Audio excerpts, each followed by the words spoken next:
Dr. Bagasrawala, the stigma that gets attached to this disease, the kind of reaction, the mindset that we saw in many parts from the society towards the doctors was also a little unnerving. And of course, it played a big part on the mindset of the doctors. How did you deal with this? Did you have to speak to your own team, your own healthcare workers, and tell them to not get bothered by it or not get bogged down with it because somebody there in their society was targeting them or harassing them, or people were beginning to stigmatize them because of this disease? Thank you, Tanvi. At the onset, let me tell you that 40 years into practice, I think this is the first time in my life that we've seen a problem of this magnitude hit the medical profession and take us unawares in this manner, where all of us had to change gears, change the way we work, change the way we thought, bring about major changes in a very short span of time to cope up with the new ways we had to tackle this. I think for the first time in my life, I realized the agony that a service officer's family goes through when the gentleman in the Army, Air Force, or Navy goes to war. For us doctors, believe me, the story was the same. The only difference was that we were going to war every day of our life. And we were worried every day of our life whether the bulletproof vests that we were wearing, the PPEs, were they going to be good enough for us to be protected from this unknown enemy, which was hitting like a sniper shooter from the side. You never knew where the bullet was coming from, and you need to make sure that you were safe. And every day when we went home, we were worried that we hope we were not infected and sharing that infection with our family. In Mumbai, at least, all of us live in houses which are not very huge. So whatever social distancing we talk about, I think to a certain extent, by and large, we have noticed that if one member of the family got infected, the entire family, by and large, got infected. So on that opening note, you will realize that a lot of doctors who were in the front lines, because of the way we were handling the problem initially, because we didn't know exactly how the whole problem was presenting itself, some of us did get infected. And then we needed to make sure that the doctors were quarantined. It was an absolutely new necessity as an institutional handler that a lot of our workers didn't want to go home. They were willing to come to work provided we provided them with facilities to stay. And for the very same reason that you're asking this question, that what would happen, will their society allow them to come inside? And if they did come inside, will they allow them to come outside again? And that was the truth of the matter. Despite all directives given by the corporation, the police force, the government, the local societies in their own ways, because they were as scared as the vast population. They were as scared. Let's not blame everybody on this. Because they were worried, what happens if a doctor brings the problem, or if a nurse brings the problem, or a housekeeping staff brings the problem to the society. Everybody was worried. And therefore, the greatest challenge we had to face was to provide accommodation to a fair number of people who were worried. They had small children at home, they had elderly parents at home. And I think we need to give a lot of thank you to a lot of lodges and all which were closed down, who voluntarily came forward and offered their premises without any cost. And I must use this opportunity to thank all of them. And they're still continuing to house our people. And I think they need to be complimented. I think there are a lot of unknown warriors that have participated in this great war that we fought against COVID. And I think we need to take credence of all of this. Of course, I would put a special thank you to my resident doctors. They're young, budding doctors. They come to my institution to learn postgraduate training. Yes. And all of them, even if he's working in radiology, he's working in a COVID ward, he's working in a pathology, he's working in a COVID ward, he may be a surgeon who's working in a COVID ward. Nobody has been spared. And salutes to all of them. And salutes to the nurses. Because they are the ones who are there around the clock. Consultants like us walk in, they're there for a short time, give them guidance, then telephonic management. But they were the real frontline workers.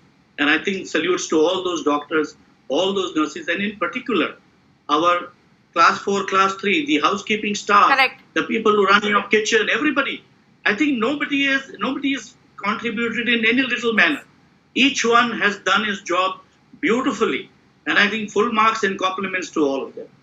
I certainly would like to take this opportunity to thank our Okay. the government institutions, the management, the BMCs, and I think we have at times had to write letters to societies that look, these people who work with us are in the essential services, and please, they are working with us in the hospital, and please permit them to come to work, and please permit them to go to their houses safely every day.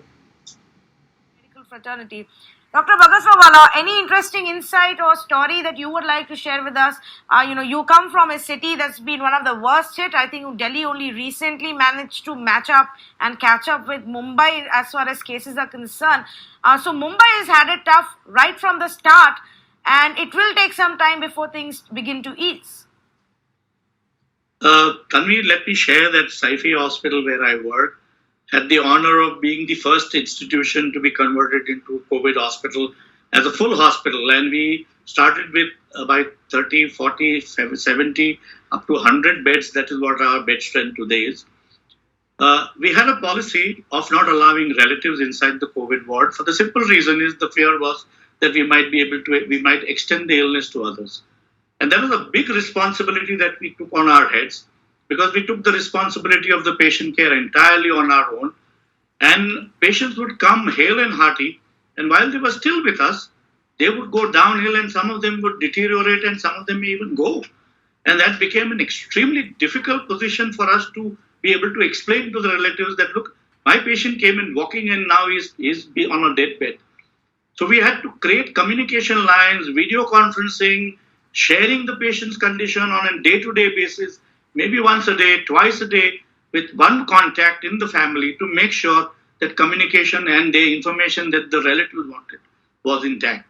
And I think that has helped us a great deal in patients accepting this very difficult situation. Now, in the process, you will have to understand that a healthcare worker who looks after and takes responsibility of such a patient, to a certain extent, might get emotionally attached to that care of that patient. And there would be times that we would have a 45-year-old who would walk in and go downhill and lose his life. And then sometimes we would have the pleasure of a 95-year-old coming in and walking out of the hospital hale and hearty. And I think that would be the thing that would drive us, that there is still hope. Age is not a constraint. It's a biological age we are looking at. There are enough people with good immunity irrespective of their ages. And that was the driver that kept us going. And I think we've had a fair number of people who recovered, and today we are very, very happy, and they are very, very happy and thankful to the institution for doing what we did for them. Yes, in the process, there might have been a few hiccups with some, there might be happiness with others, but I think that we have to accept in our stride. Now, on the other side, the non-COVID patients, yes, the pressure was all the time, because we were kind of informed that for the time being, you will be only COVID. Then subsequently, the rules were relaxing, now emergencies only. And our physical layout of the hospital, we were very fortunate that we had three kind of entrances, 3 sets of lifts, and therefore we could segregate the non-COVID from the COVID very, very easily. And I'm very happy and proud to say that as of today, we have 97 COVID versus 47 non-COVID, who are all coming with different kinds of problems like stroke, heart attacks, fractures, surgeries that require urgent exploration. I think just yesterday we had an intestinal perforation that was operated in the middle of the night. And I think one area that has always been pressurizing us is our maternity section. The women come pregnant, some come in an emergency for emergency labor, women who are registered with us, women who are not registered with us, they don't have a gynecologist on our panel. They'll end up on our doorstep, almost in labor, and we have no choice about their COVID status. Irrespective of that, the hospital has risen and made sure that the care is offered. I think kudos to all those people who have taken the risk, not knowing the COVID status, delivered those lovely babies, taken care of the babies, taken care of the mothers, and all we have done is reduce the length of stay as far as possible to as less as possible. Yes, initially we did have a lot of resistance because ladies didn't want to come without their mother-in-laws or their mothers for delivery. So subsequently we had to relax on one condition, that you enter the room, you don't come out of your room till you go out of the hospital. And I think all those new norms that we learned to put into place has helped us deliver a comprehensive, total care across the board in our hospital. And I need to thank everybody who has participated and guided us in doing this and achieving this great objective.